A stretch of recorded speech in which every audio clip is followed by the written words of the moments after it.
Fala aí, pessoal do nono ano. Meu nome é Yuri Almeida, sou estagiário aqui do CAP e hoje eu preparei uma aula para vocês super legal, espero que vocês gostem, sobre o período da ditadura civil-militar. Bom, vou começar aqui a colocar os nossos slides. Ao final dessa aula, vocês terão que compreender, nós vamos compreender o contexto da Guerra Fria e de todas as suas consequências, tanto para o mundo como para o Brasil e a América Latina, identificar o processo que resultou a ditadura militar. Nós vamos entender como que se deu a crise do sistema da República Populista no Brasil e o começo da ditadura civil-militar. Nós vamos discutir a memória sobre os casos de violação dos direitos humanos, que foi uma coisa muito recorrente na ditadura militar. Então, no finalzinho, nós vamos ver alguns vídeos, espero que vocês gostem. Então, fiquem até o final para a gente acompanhar nessa videoaula. Bom, eu trouxe uma notícia aqui para vocês, um tanto quanto polêmica, mas nós temos que entender que a história lidar mesmo, ela se dá com essas questões polêmicas, mas nós temos que diferenciar o que é história e o que é memória. Essa notícia do começo desse ano, antes ainda da pandemia do Covid-19, ela é de janeiro, já tinha começado a Covid, mas não tinha chegado ao Brasil. Ela é de janeiro de 2020 e fala que a democracia, as pessoas que apoiam a democracia no Brasil, deram indícios de não apoiarem tanto assim o sistema político democrático, principalmente no atual governo. Essa imagem dessa manifestação é uma manifestação desse ano, que pessoas pedem a volta da intervenção militar. Mas vocês sabem por que essas pessoas pedem? Há algum motivo positivo na volta da ditadura militar? Bom, essa notícia fala: o apoio à democracia como melhor forma de governo no Brasil caiu 7 pontos percentuais durante o primeiro ano do governo Jair Bolsonaro, de 69% em 2018 para 62% em 2019, segundo a pesquisa do Datafolha. Então, nós vemos que existe uma preocupação da democracia em si. A democracia brasileira é muito frágil. Vivemos uma história republicana repleta de golpes e ditaduras. Nós não tivemos somente a ditadura militar de 64, como também tivemos a ditadura do governo Vargas. Então, nós temos que parar para pensar nisso. Será que realmente é válido ter uma ditadura novamente? Bom, o contexto. O momento que o Brasil passa a ter uma ditadura militar é um período muito complicado no mundo. O mundo, naquele momento, vivia o que a gente fala de Guerra Fria. A Guerra Fria, basicamente, é um momento da história, posteriormente à Segunda Guerra Mundial, que nós temos a União Soviética liderando os socialistas e os Estados Unidos liderando os capitalistas. Esses dois países surgem às margens de uma Europa muito enfraquecida. A Europa, no final da Segunda Guerra Mundial, estava muito fraca, porque foi ali que teve os conflitos da Segunda Guerra Mundial. Teve conflitos em outras regiões do mundo também, mas se concentrou basicamente na Europa. Então, essas duas potências, elas emergem ao final da Segunda Guerra Mundial e se fortalecem e começam a disputar quem é o melhor sistema, capitalismo ou socialismo. Então, existe essa disputa pelo mundo durante esse período. A América Latina sempre foi dada como um quintal dos Estados Unidos. Os Estados Unidos, com seus interesses imperialistas, vai ver a América Latina como uma grande oportunidade para dominar e ter os seus interesses econômicos, políticos e sociais. E havia, então, nos Estados Unidos, uma ameaça comunista, a ameaça do perigo vermelho. Então, é necessário que os Estados Unidos controlassem isso no seu território. Só que, pessoal, vai acontecer uma coisa que vai mudar todo o ramo da história. Em 1959, e eu gosto de usar esse termo, a cereja do bolo, porque era o que estava faltando. O que estava faltando, na verdade, era que houvesse uma revolução na América Latina que abalasse o sistema capitalista. É necessário ressaltar que a Revolução Cubana de 1959 ela é de cunho anti-imperialista. Alguns teóricos falam que ela foi a independência da independência, Como assim? Bom, é bem simples. Cuba pertencia à Espanha até o final do século XIX. E quando Cuba consegue a sua independência, ela acaba sendo ligada aos Estados Unidos. Passa a independência da Espanha e vai diretamente para a mão dos norte-americanos. Os norte-americanos vão falar: não, Cuba, nós vamos cuidar de vocês. Mas, na verdade, ele tinha interesses econômicos, tinha interesses políticos. E Cuba se tornou um verdadeiro quintal também para os Estados Unidos, e nos sentidos mais possíveis, vamos dizer assim. Os Estados Unidos construiu muitos cassinos, muitas boates em Cuba. Cuba se tornou, na verdade, uma ilha dos prazeres de férias dos Estados Unidos. Muitos norte-americanos começaram a ir para Cuba para passar as férias, para aproveitar, e o país ainda vivia uma pobreza muito grande. Então, em 1959, quando Fidel Castro e Che Guevara conseguem implantar a revolução, os Estados Unidos vão olhar e falar: peraí, como assim?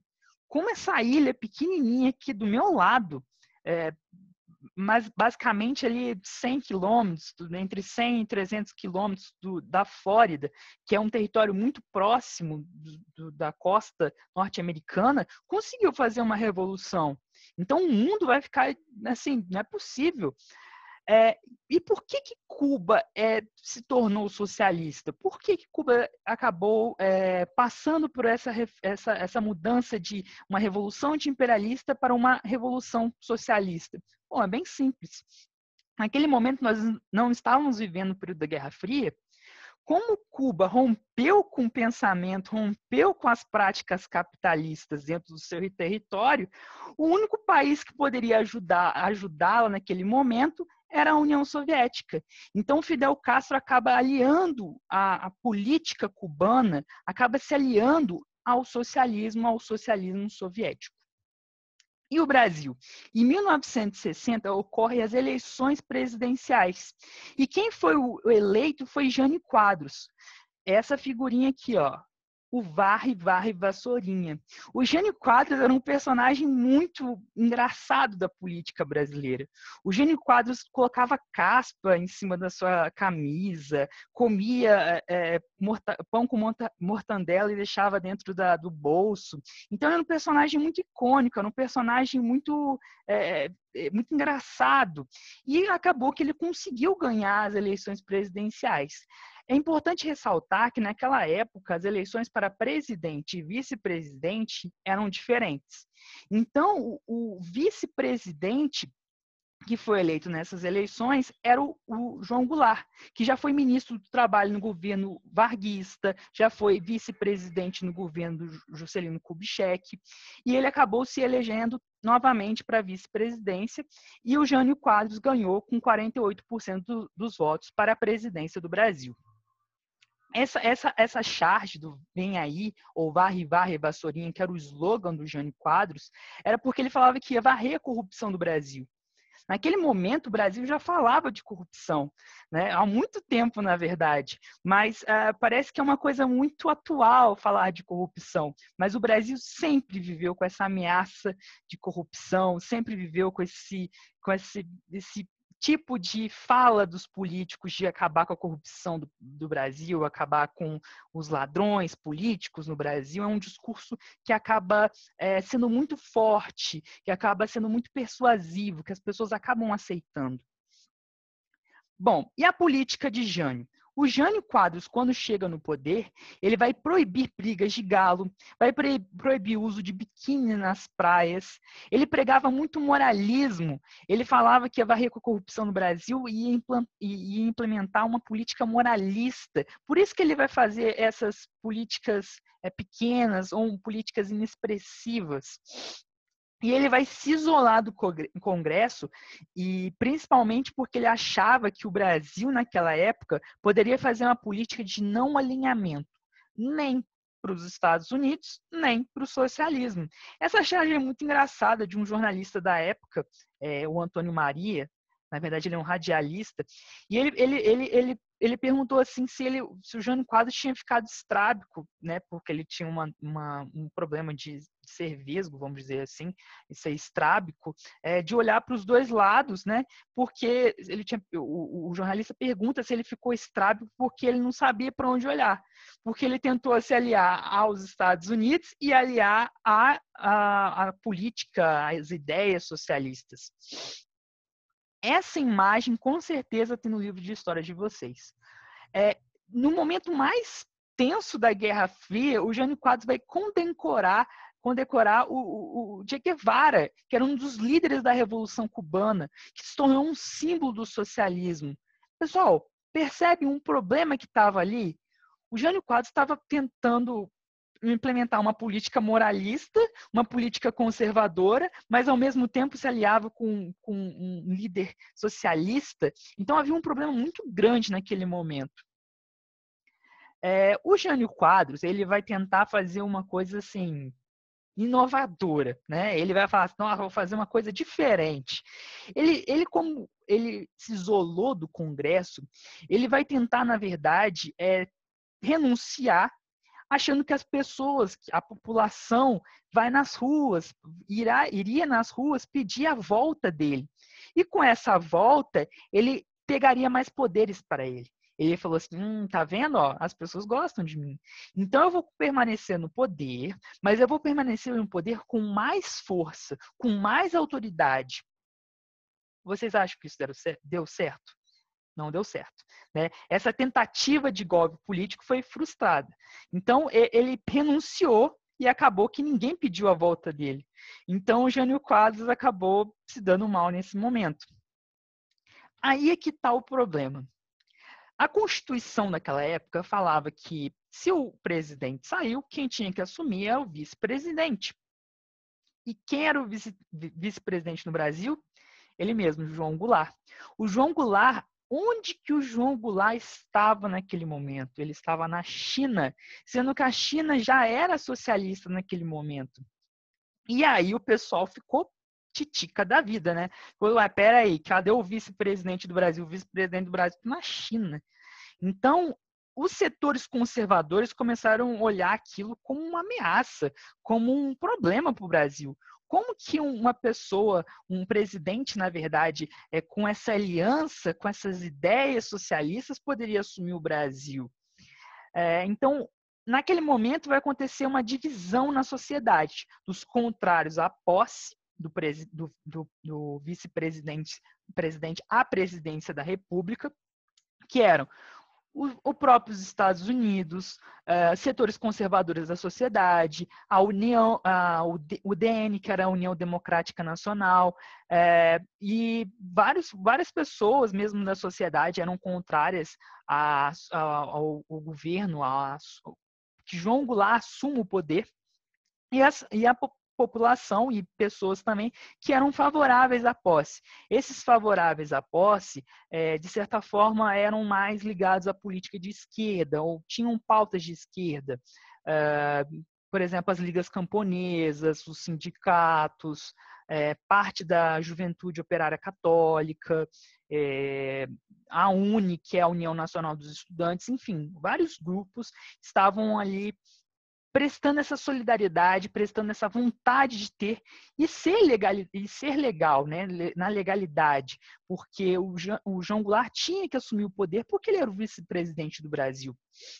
Bom, então o que vai acontecer? Para apaziguar, para tentar solucionar os problemas, o Leonel Brizola ele vai criar aquela rede da legalidade.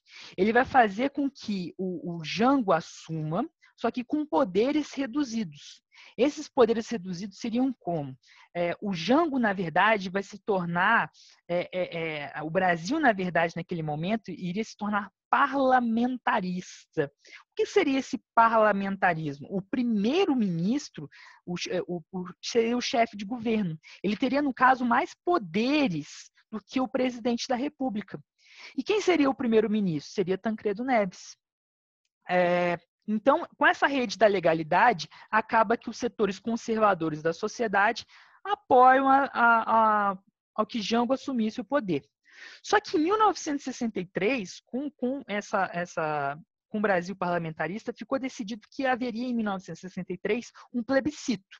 Então, vamos recapitular. O Jânio, ele assume em 1961, depois de um tempinho, depois de umas discussões, e até 1963 ia ficar no poder como parlamentarista, né? Com esse sistema parlamentarista, na verdade.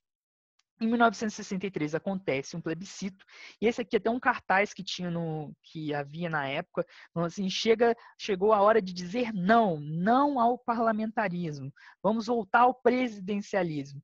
E realmente, as pessoas do Brasil gostam muito de presidencialismo, porque naquela época as pessoas votaram 82% para a volta do presidencialismo no país.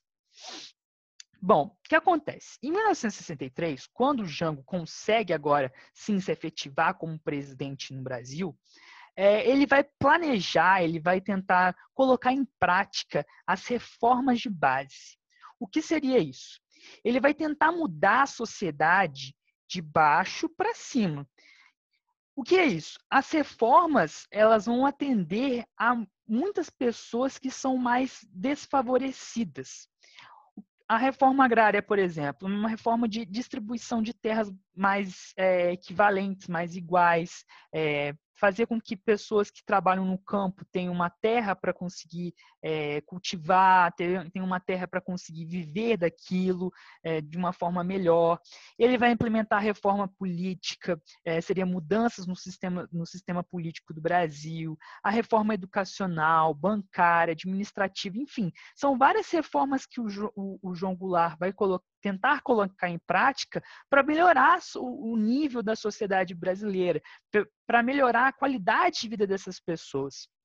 E o cenário da época era o seguinte, como eu falei para vocês, a sociedade acabou se dividindo mais ainda. Então, tinham pessoas de esquerda, grupos de esquerda que eram favoráveis a essas reformas, como a União Nacional dos Estudantes, a UNE, a Juventude Operária Católica, a acho que Central Geral dos Trabalhadores, as ligas camponesas, todos esses grupos vão tentar fazer com que o Jango consiga aprovar essas reformas de base. Pelo contrário, nós temos empresários, alto clero, oficiais das Forças Armadas, jornais, a mídia brasileira, com a Folha de São Paulo e a Tribuna da Imprensa, que eram Tribuna da Imprensa, inclusive, era do Carlos Lacerda, lá, aquele jornalista lá do suicídio do Vargas, lembra? Então, essa Tribuna da Imprensa era uma imprensa do Carlos Lacerda. Então, esses setores mais conservadores, eles vão fazer com que o Jango não assuma o poder. Assuma o poder, não consiga implementar essas reformas de base, tá? Então, nós temos o Comício Central do Brasil. O Jango vai às ruas agora e vai falar assim, vai fazer um discurso. Ele vai fazer um discurso para que ele consiga aprovar essas reformas de base. E saiu nos jornais daquela época, o povo com Jango começa a reforma, o Brasil precisa dessas mudanças, esses setores sindicalistas, setores estudantis, a juventude operária católica vai falar assim, nós precisamos dessas reformas, o Brasil precisa melhorar com essas reformas. E aí acabou que a reação foi imediata. A reação foi imediata porque os grupos conservadores vão achar que um absurdo. Vão falar que o João Goulart, ele era uma ameaça comunista ao Brasil. Ele era uma ameaça ao sistema do Brasil, sistema político do Brasil. Então, falava que o Brasil não será uma nova Cuba, o João Goulart era ateu, comunista. Existiu a Marcha da Família com Deus pela Liberdade, que muitas mulheres, inclusive, se reuniram. Aqui nessa imagem a gente pode ver isso, protestando contra ele, pedindo a saída dele. E é por isso, pessoal, que nós falamos que o golpe que ocorreu no Brasil é um golpe civil-militar. Civil porque grande parte da população brasileira fez parte. Grande parte das pessoas pediram. Algo muito estranho, né? Lembra no começo da aula que eu falei que existiam umas pessoas pedindo a volta da ditadura militar? Então, é uma coisa que a gente tem que começar a pensar. Porque não foi só o exército que entrou nas ruas, a sociedade também pediu. Bom, e aí acontece o golpe de 1964, com esses setores que eu já falei para vocês várias vezes, o DN, os militares, empresários, eles organizam o golpe. Em 31 de março de 1964, as tropas marcham, saem de Juiz de Fora e vão para o Rio de Janeiro, porque se houvesse resistência, inclusive os Estados Unidos estava pronto para organizar essa resistência. Então o João Goulart viu que o negócio não ia dar bom, não. O João Goulart, então, pede exílio, ele sai do Brasil para que não ocorra, na verdade, uma guerra civil dentro do Brasil, que ocorra um conflito maior. Então, o Ranieri Mazzini, que era era responsável pelo Congresso Brasileiro, né, o presidente do Congresso Brasileiro, ele vai falar que estava vaga a presidência da República, que agora seriam novos tempos para o Brasil. Bom, eu vou passar um vídeo rapidinho para vocês, que ele é bem interessante. Esse aqui, pessoal, é um comercial da época da ditadura militar. Eu vou tirar aqui o meu fone, porque senão vocês não conseguem escutar. E eu quero que vocês reparem bem no vídeo. Ele é bem curtinho e depois eu vou fazer um breve comentário sobre ele.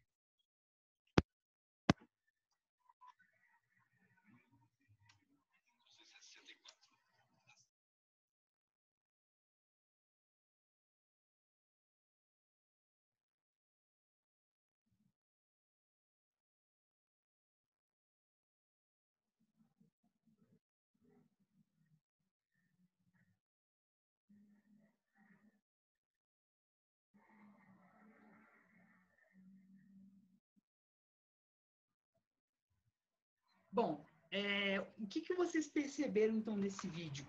Que ele fala, basicamente, que o exército tinha feito a parte dele, que o Brasil, naquele momento, em 31 de março de 1964, ele estava vivendo uma ameaça muito grande.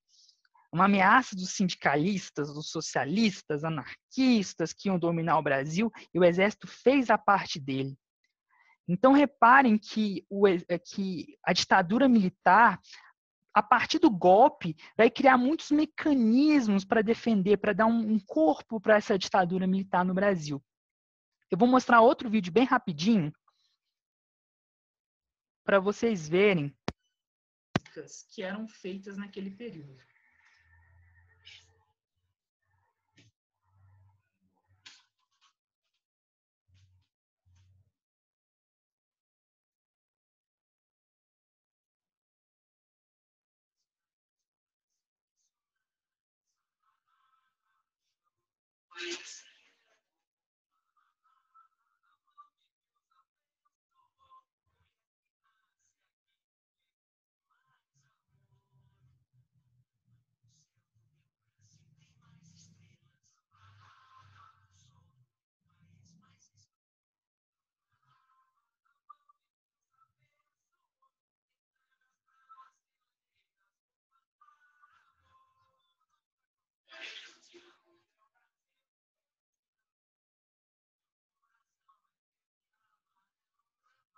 Tá, eu vou dar uma pausa aqui.